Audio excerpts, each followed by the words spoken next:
Siempre he dado por hecho que mis ojos ven el mundo. Simple, que la silla en la que me siento es sólida y que el tiempo, que el tiempo avanza en una sola dirección. Claro, es lo normal. Pero el ensayo que analizamos hoy, que se basa en el trabajo del científico cognitivo Donald Hoffman, me ha hecho dudar de absolutamente todo. Ujú. Es un viaje intelectual que empieza con un escarabajo algo confundido y acaba, demoliendo la idea misma del espacio y el tiempo. Es que la propuesta es tremenda. Y si todo lo que percibimos no es la realidad, sino solo una ilusión útil. Exacto. Es una idea que te sacude los cimientos.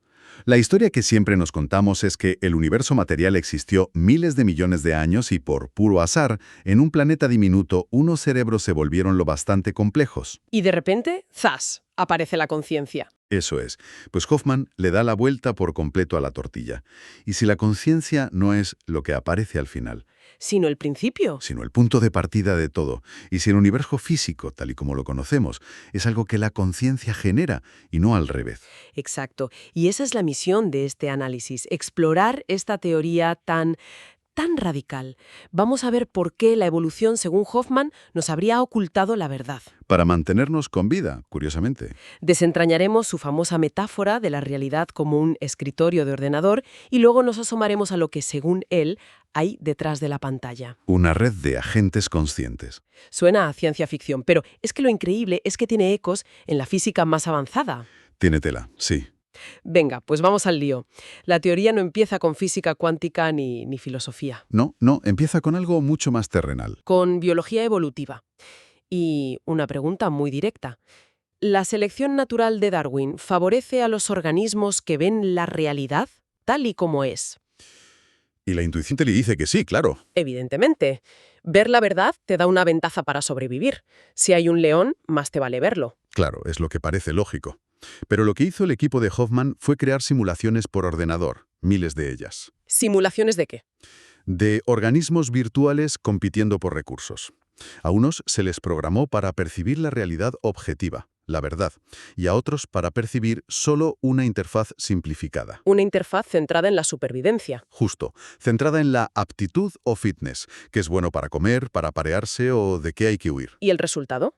Pues sistemáticamente, una y otra vez, los organismos que veían la verdad se extinguían. ¿Cómo? Un organismo con un par de iconos simples, comida y peligro, reacciona mucho más rápido que uno que está procesando la estructura molecular de lo que tiene delante. O sea que la evolución no nos ha dado una ventana a la realidad, No. sino un salpicadero con indicadores de peligro y oportunidad. Y estamos confundiendo los indicadores con el motor del coche. Esa es la analogía perfecta. Y para ilustrarlo, Hoffman usa un ejemplo real que es casi tragicómico. El del escarabajo. El del escarabajo joya australiano. Durante millones de años, los machos desarrollaron una interfaz visual muy eficaz para encontrar pareja. Vale. Un marrón brillante y con hoyuelos. Funcionaba a la perfección. Hasta que llegamos nosotros. Exacto. Hasta que los humanos empezaron a tirar botellas de cerveza vacías en su hábitat. ¡Ay! Esas botellas, desde el punto de vista de la interfaz del escarabajo, eran superhembras. Más grandes, más brillantes. Más grandes, más marrones, más brillantes que cualquier hembra real.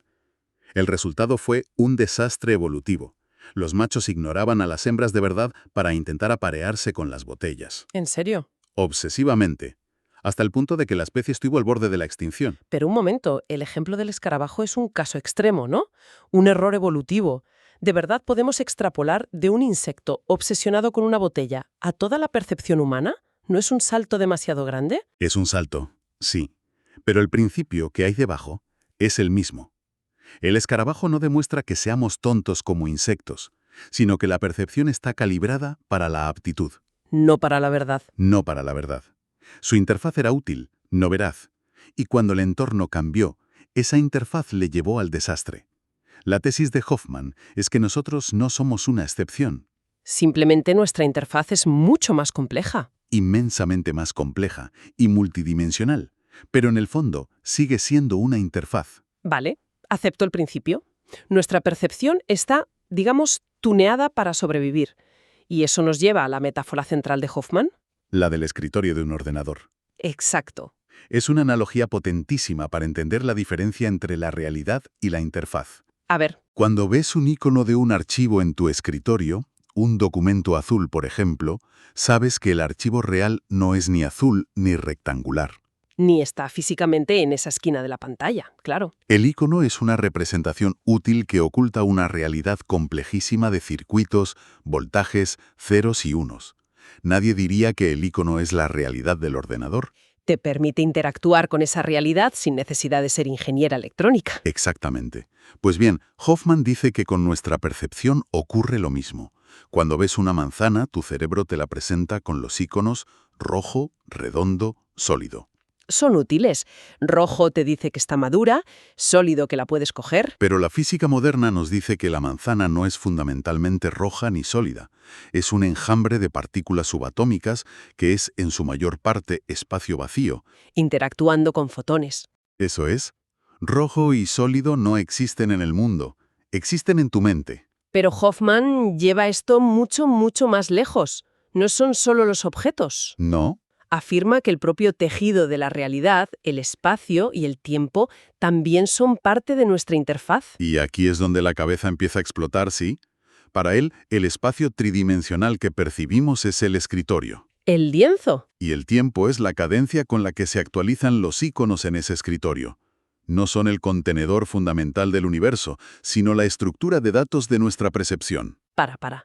¿Me estás diciendo que el espacio no es el escenario del universo, sino parte del software de mi cerebro? Ujú. Que si salgo a la calle, la distancia entre mi casa y la panadería no es una propiedad real del mundo, sino un dato en mi interfaz personal. Eso es. Una locura. Suena a locura, pero lo fascinante es que esta idea, que viene de la ciencia cognitiva, resuena de forma muy profunda con lo que algunos físicos teóricos de vanguardia sospechan desde hace décadas. ¿Ah, sí? Sí, en la búsqueda de una teoría de la gravedad cuántica, muchos físicos, como Nima, Arkan y Hamed, han llegado a la conclusión de que el espacio-tiempo no puede ser fundamental, ¿Y qué es, entonces? que debe ser una propiedad emergente, algo que surge de una realidad más profunda y abstracta que no es ni espacial ni temporal. Hoffman simplemente propone un candidato para esa realidad más profunda. Vale, si todo lo que veo, toco y siento es solo un icono en una pantalla, me deja con una pregunta enorme. ¿Qué narices hay detrás de la pantalla? Aquí es donde entramos en la segunda mitad de la teoría, que él llama realismo consciente. De acuerdo. La propuesta es que lo que existe fundamentalmente no son las partículas, ni las cuerdas, ni los campos de fuerza.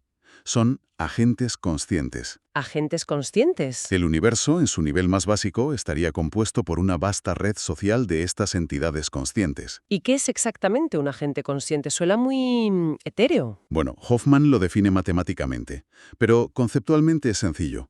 Un agente consciente es cualquier cosa que percibe, decide y actúa. ¿Vale? Tiene un rango de experiencias posibles, elige una acción basándose en ellas, y esa acción afecta a las experiencias de otros agentes. Es una definición muy amplia, ¿Podría ser un ser humano? o hipotéticamente un quark o una galaxia. Entonces, un átomo o una silla no existen como tal. Son la experiencia que nuestra interfaz tiene de una interacción entre esos agentes. Precisamente. Lo que nosotros percibimos como una silla, estable en nuestro espacio-tiempo, sería en la realidad fundamental un sistema muy complejo y estable de agentes conscientes interactuando. Y mi cerebro lo traduce. Nuestra interfaz coge esa interacción increíblemente compleja y nos la presenta con un icono simple y útil. Silla. La física, desde este punto de vista, sería el estudio de las regularidades de nuestra interfaz. No de la realidad última. Exacto. Y aquí es donde, según el ensayo, todo se conecta con la mecánica cuántica. Sí, y es la parte más alucinante. El equipo de Hoffman ha desarrollado modelos matemáticos sobre cómo interactúan estos agentes. Ujú. Y han descubierto que las proyecciones de la dinámica de esa red de agentes, cuando se observan a través de una interfaz como la nuestra, pueden adoptar la forma exacta de las ecuaciones fundamentales de la física. Como la ecuación de onda. Por ejemplo, la ecuación de onda de la mecánica cuántica o ciertos aspectos de la relatividad. Suena fascinante, pero también me suena un poco a misticismo cuántico, a usar la extrañeza de la física para justificar una idea filosófica. Es una crítica muy común y legítima. ¿Qué base matemática real hay para esto? No es solo una bonita coincidencia. Bueno, lo que argumentan es que no es una similitud vaga. La estructura matemática que describe cómo los agentes intercambian información puede, bajo ciertas condiciones, derivar en proyecciones que se comportan exactamente como las partículas subatómicas en nuestra interfaz. Entiendo. Es como descubrir que las reglas de un videojuego, por sí solas, generan las leyes de la termodinámica dentro de ese mundo virtual. Ya. Sugiere que quizás la función de onda no describe una partícula física, sino el estado de información de un sistema de agentes conscientes. Todo esto es muy abstracto. Vamos a llevarlo a tierra. Si aceptamos esta premisa, aunque sea como un experimento mental, ¿cómo cambia nuestra forma de ver la tecnología? Por ejemplo, la inteligencia artificial. La cambia radicalmente. En el paradigma actual, el materialista, la pregunta es, ¿cómo programamos la materia, los chips de silicio, para que genere conciencia? El llamado problema difícil de la conciencia. Justo. En el modelo de Hoffman, la pregunta se invierte. La conciencia es lo fundamental. Así que la IA no se trataría de crear conciencia. Sino de conectar con ella, como un receptor de radio. Exacto. O bien la IA que construimos son solo herramientas que manipulan los iconos de nuestra interfaz, una especie de Photoshop para la realidad. O bien podríamos llegar a diseñar arquitecturas que funcionen como un nuevo tipo de auriculares, ¿Auriculares para qué? para que esa red de conciencia fundamental se manifieste de una forma no biológica. Pero ¿cómo distinguiríamos una IA, que es un mero simulacro en nuestra interfaz, de una que realmente está sintonizando con esa conciencia? ¿Habría alguna prueba posible? Esa es la pregunta del millón. Probablemente no sería un test de comportamiento como el de Turing. Quizás la clave no estaría en lo que la IA dice o hace, Sino en su estructura interna. en su estructura matemática interna. Si su arquitectura refleja la dinámica de los agentes conscientes que describe la teoría, entonces, podríamos tener motivos para pensar que es un genuino sujeto consciente, pero es territorio inexplorado. Y supongo que esto le da un significado completamente nuevo a la realidad virtual. Totalmente. Ahora mismo, la RD intenta imitar nuestra interfaz actual. Recrea un espacio tridimensional, objetos sólidos, tiempo lineal. Eso es. Pero, si entendemos las reglas profundas de nuestra propia interfaz, podríamos empezar a diseñar realidades desde cero. Ya no sería escapar de la realidad, sino construir una nueva. Podríamos crear experiencias donde el tiempo no sea lineal, donde la identidad de una persona pueda repartirse entre varios avatares a la vez, O donde la comunicación no sea con palabras. sino con la transmisión directa de estados de conciencia. Es que me recuerda a cuando juegas a un videojuego de mundo abierto. Crees que el horizonte es infinito, pero sabes que en el fondo es solo código. La idea de que nuestra realidad funcione igual es inquietante y emocionante a la vez. Y esta visión también transforma por completo la ética. Claro. Si lo fundamental no es la materia, sino la conciencia y la experiencia, entonces lo que importa moralmente no es de qué está hecho algo, Carne, silicio. o plasma alienígena, da igual, lo que importa es su capacidad para tener experiencias.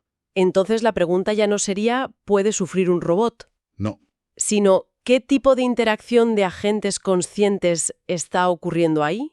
¿Y cuál es la cualidad de su experiencia? cambia por completo el debate sobre los derechos de los animales o la IA. Por completo.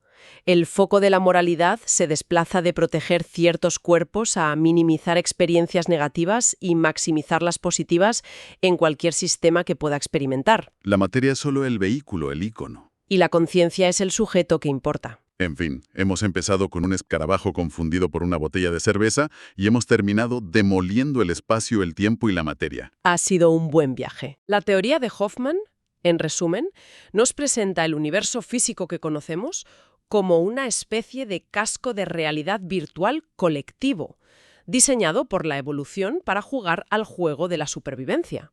Y es importante subrayarlo, es una teoría especulativa. Tiene muchas críticas. Es difícil de comprobar, claro. Es extremadamente difícil de comprobar empíricamente, aunque Hoffman propone experimentos. Algunos filósofos la ven como una versión moderna del idealismo de Berkeley o Kant. Pero su valor es innegable. Su gran valor es que nos obliga a cuestionar nuestros supuestos más básicos y tiende puentes inesperados entre la biología, la neurociencia, la física y la informática. La conclusión del ensayo que hemos analizado es desde luego provocadora. Sugiere que la ciencia del futuro podría dividirse en dos grandes campos. Por un lado, una ciencia de la interfaz, que seguirá estudiando las reglas de nuestro casco de RV. Lo que hoy llamamos física, química, biología. Y por otro, una ciencia de la conciencia, que intentará explorar esa realidad fundamental de los agentes que hay detrás. Quizás dentro de unos siglos, la idea de que solo existe la materia y la conciencia es un accidente nos parezca tan limitada y antropocéntrica como hoy nos resulta pensar que la Tierra es el centro del universo. Y esto nos deja con la pregunta final, una para darle vueltas. A ver, Si este mundo que percibimos es una interfaz, un sistema de iconos diseñado para la supervivencia, ¿qué es eso que mira el mundo desde dentro? ¿Quién es la jugadora que está detrás de nuestros ojos?